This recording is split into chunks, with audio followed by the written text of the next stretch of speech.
Southeast Radio's Business Matters with Karl Fitzpatrick. Well, Terry Prone has worked with the good and the great in the world of politics, business and entertainment, and by her own admission was responsible for Charlie Haughey's downfall.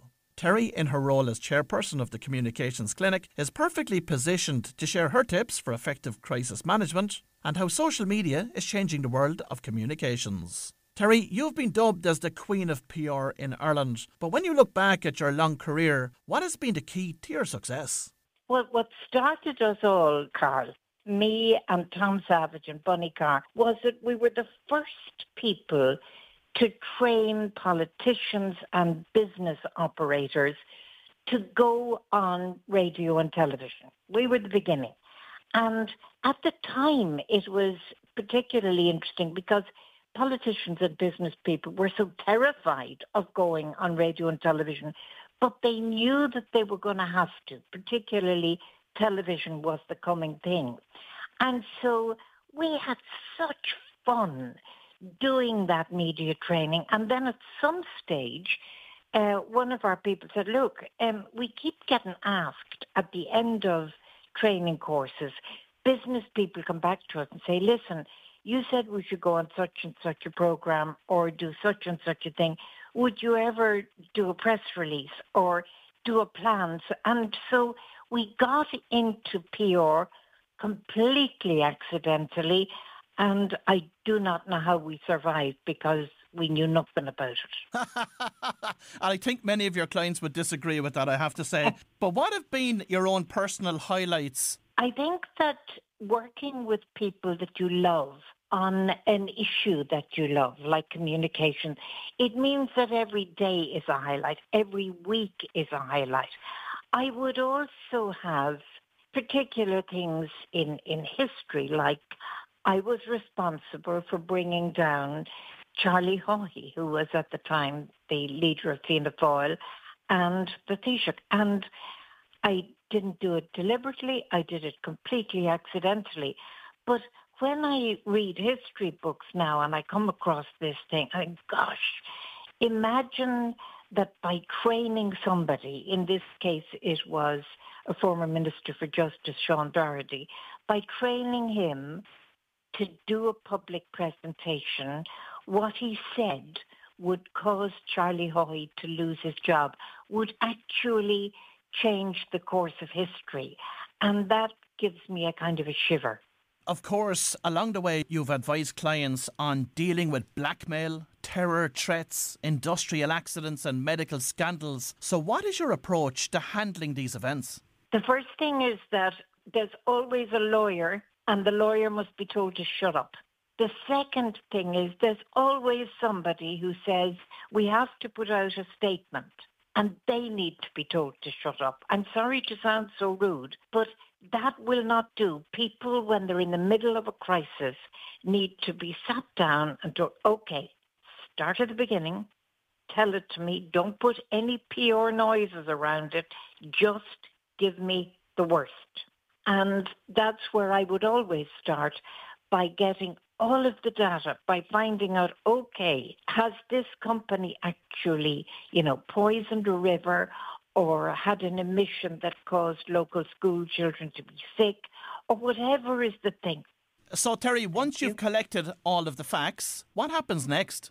The next thing is a thing that I invented, which is we call the concentric circles model, which is, that sounds very business jargon, but stick with me for a minute. If you throw a stone into a pool, you see the way concentric circles take shape around it.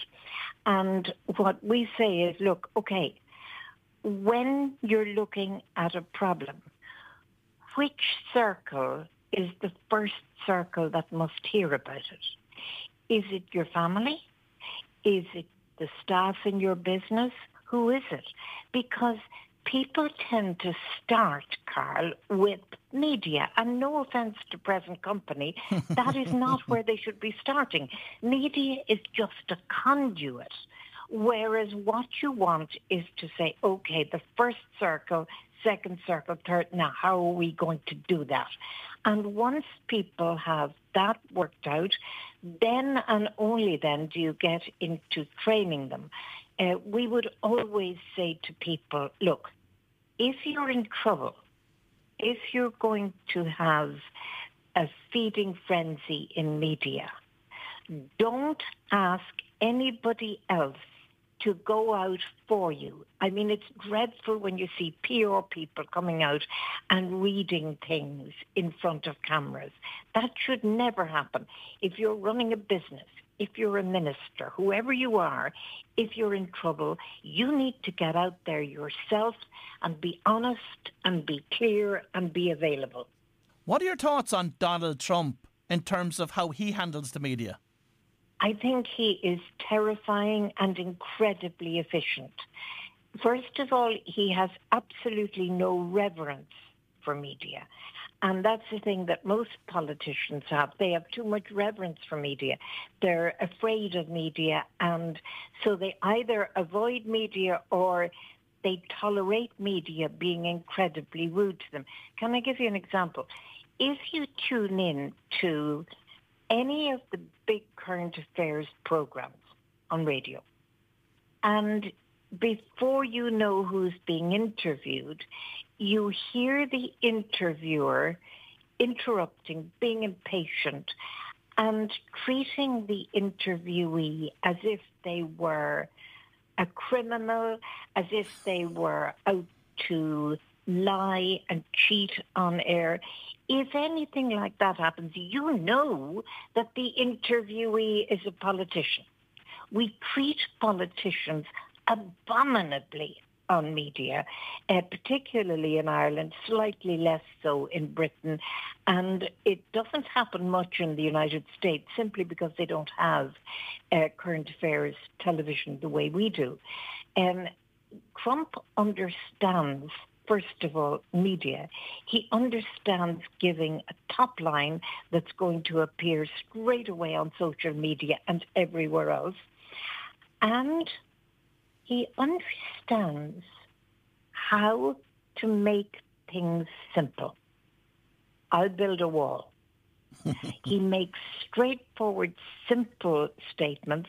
And although there would be many psychologists who would maintain that he does this because he is very old and also doesn't have much of a vocabulary, the fact is that the simpler and more direct you are on television or radio, the shorter your sentences, the ordinary words, that's the way to get across to people. And the fact is that Donald Trump gets across to his viewers and listeners like no politician right throughout the world. And how has the role of communications evolved with the emergence of social media? It has evolved to the extent that many public relations companies are just about hanging in. And they haven't really coped particularly well with social media, but they have ways of addressing social media. One of the most important things about social media is what I mentioned earlier, the feeding frenzy, where suddenly somebody gets trolled and attacked and they can barely leave their house in the morning. They're so shocked by what is being said on social media about them. And that's something that we have to cope with. And we have to say to people, this too will pass. You will survive this. We always think when it's us that's in the headlines, when it's us that's being attacked on social media, that we simply won't get through it. It's a very odd thing, Karl. You know, well, you probably are too popular to have ever been trolled on social media. But let me tell you from experience that one of the oddest things about being trolled on social media is that if you read down through the attacks, even though you know objectively that they're not true, you still kind of feel that maybe they are true. You begin to doubt your own reality. And that's why I would say to people, don't read the comments after a piece that you've published, don't go there, because there is a cohort of people who get their kicks from attacking anybody who's even a C-list celeb. Move on with your life, forget about it. Artificial intelligence, what impact is the emergence of that going to have on communications and the world of PR? It's going to separate the sheep from the goats. It's going to do an awful lot of the routine communications, the obvious, the kind of cliche stuff, but it's going to empower the great speech writers, the great news reporters, the people who can actually arrest you and say, whoa, come here, listen to this. So I think it's going to be a divisive factor more than anything else. Of course, on this week's Business Matters, we're celebrating International Women's Day. Terry, what does this day mean to you? It means a confirmation, in a sense, because when I started, I am weirdly, and I'll explain weirdly in a minute, but weirdly, I'm the most successful businesswoman in Ireland over the longest period of time. And the weirdness is that if you asked anybody who went to school with me, what is Terry Prone likely to end up doing? You probably get a load of rude answers, but the answers would not include anything to do with business. Because at the time, women didn't go into business. They became nurses, they became receptionists, that sort of thing. And because I was blessed with a mother who simply didn't accept any barriers, any restrictions, I just got into business and started to produce features from newspapers, to appear on television from the time I was 13. And as it went on, I was blessed, Karl. I can't tell you how much I was blessed. I was blessed by people who spotted me. A man named Tony Butler in a newspaper spotted me. A man named Bunny Carr spotted me. And each one of them gave me a bit of a boost, gave me a job, encouraged me. And at a certain point, I'm a slow learner, but at a certain point I realized, oh, this is what you have to do. You have to pick out people who would not get over that hump, who wouldn't get up the hill if they didn't get encouragement from you. And I see International Women's Day as the possibility of encouraging women, of stopping women in their tracks and saying, for example, okay, you left work and you decided to have 3 children, and now you're thinking of going back to work, but you're very nervous and you feel maybe things have changed so much since I was in the workplace that I will look like a fool. I won't be. We need to say to women like that, no, come on, you can do it. If you have the capacity to raise 3 kids, you certainly have the capacity to run a business or maybe even start a business. Was imposter syndrome ever a challenge that you had to overcome? Never. I know exactly how good I am, and I know exactly how bad I am. Any time I finish a radio or television appearance, if somebody like my son says to me, how'd you do on that? I can tell you, okay, that was a 4.5, or that was an 8.5, or that was maybe a 9.5, because I judge myself, but I judge myself on real terms rather than this nonsense of imposter syndrome. It is a made-up disabler of women, and nobody should claim it. And what advice do you have for women who want to excel in their own industries? Do it. Just do it. Pick the people, pick your friends, for starters. Don't pick friends who want to sympathize with you for every illness that you have, every accident that you have, the fact that your child has whooping cough. You don't want sympathizers. You want boosters. You want people who encourage you. And this comes right down to, if you are a woman, which you've asked me about, selecting your husband or your wife. because you don't want one that is, quote, supportive. My eye to supportive. Supportive means they put out the bins. Give me a break.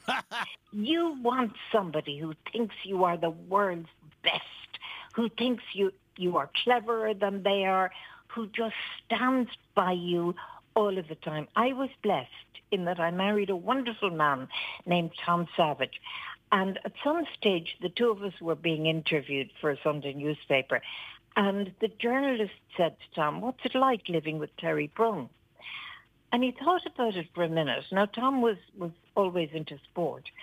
And he said, "I'll tell you now exactly. It's like living with a leaky football. She goes out full of jizz and excitement and confidence on a Monday morning, and I get her back on a Friday evening and she's half deflated, and it is my job to reinflate her." And that is one of the things that's important. Don't hang around with toxic people. Don't hang around with people who tell you what you didn't do well. Hang around with people who think you are wonderful and help you make it right. Well, if you've just tuned in, that was Terry Prone from the Communications Clinic, and I'd like to thank Terry for sharing her fascinating insights with us this morning. And Terry recently released her memoir, Caution to the Wind, which is well worth a read. Southeast Radio's Business Matters with Karl Fitzpatrick.